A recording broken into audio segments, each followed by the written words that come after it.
Disassembly of the WaterJetMixer. This video shows you how to disassemble the WaterJetMixer.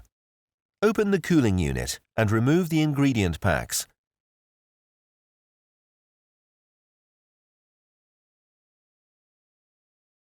Open the machine. Ensure that the extension rod is well locked before you continue to work.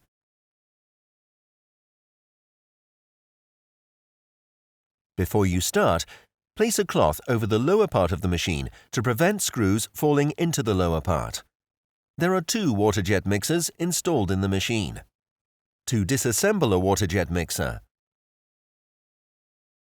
remove the two retaining screws at both sides of the WaterJetMixer.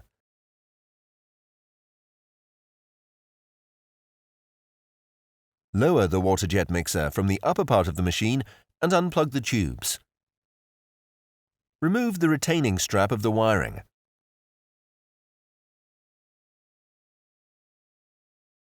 The WaterJetMixer circuit board is located at the left-hand side.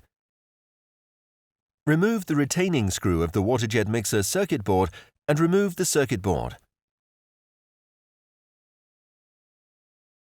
Unplug the connectors from the printed board.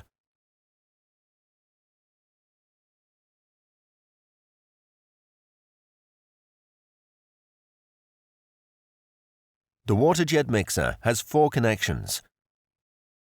The 2 connections at the front side are connected to the outlet tube and the water supply from the valve for cleaning. The 2 connections at the rear side are connected to the air supply from the air valve manifold and water supply from the boiler. Carefully position the slide-in hook and the positioning pins to guide the assembly back into the machine.